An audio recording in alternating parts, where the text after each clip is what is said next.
Viral ngayon sa social media ang nakakagulat na revelasyon ng ex-girlfriend ng aktor na si Anthony Jennings matapos na ibahagi nito sa kanyang social media account ang mga screenshots na umano'y patunay ng panloloko sa kanya ng magka-love team na Maris at Anthony. Umaani ngayon ang mga pambabash si Maris Racal at on-screen partner nito na si Anthony dahil sa nakakabiglang mga usapan ng dalawa mula sa screenshots na ibinahagi ng girlfriend ng aktor na si Jamela Villanueva. Hindi nga raw kapani-paniwala ang mababasang mga screenshots, lalo na't ibang imahe ang pagkakakilala ng marami kay Maris. Ngunit dismayado ang marami dahil sa mga di umano'y resibong inilabas ni Jam, bagamat wala pang pahayag si Maris upang kumpirmahin or itanggi ang naturang mga screenshots.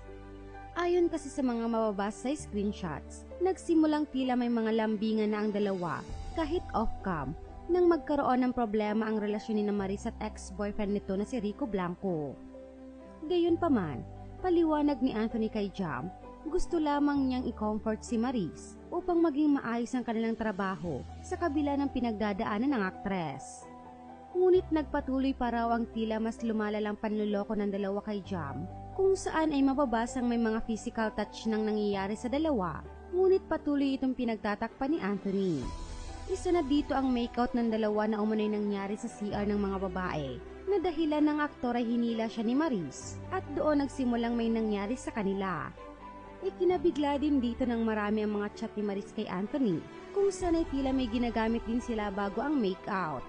Kaya naman nga sobrang ikinadismaya ito ng marami dahil hindi ganun ang pagkakakilala nila sa aktres. Maging ang nag-viral na post ni Maris tungkol sa kaarawan niya na akala ng marami ay fan service lamang dahil alam ng marami na may girlfriend niya si Anthony, ngunit ibinunyag ni Jam na may behind the scene photos ang post na ito ni Maris na nagpadurog ng kanyang puso.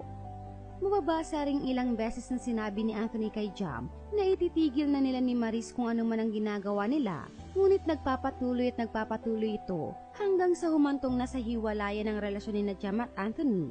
Ngunit dahil sobra mo na siyang nasaktan, ay hindi niya maiwasang ilabas ito sa pamamagitan ng mga repost sa social media. At kaagad din itong pinag-usapan ng marami, kaya nakiusap raw sa kanya si Anthony na wag nang sirain ang imahe ni Maris. At sa muli ay nagbitaw ito ng salita na ititigil na nila ng aktres kung ano man ang nangyayari sa kanila.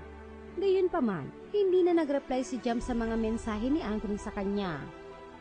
Sa ngayon ay wala pang opisyal na pahayag ang kampo ni Maris Racal at Anthony Jennings tungkol sa issue ito.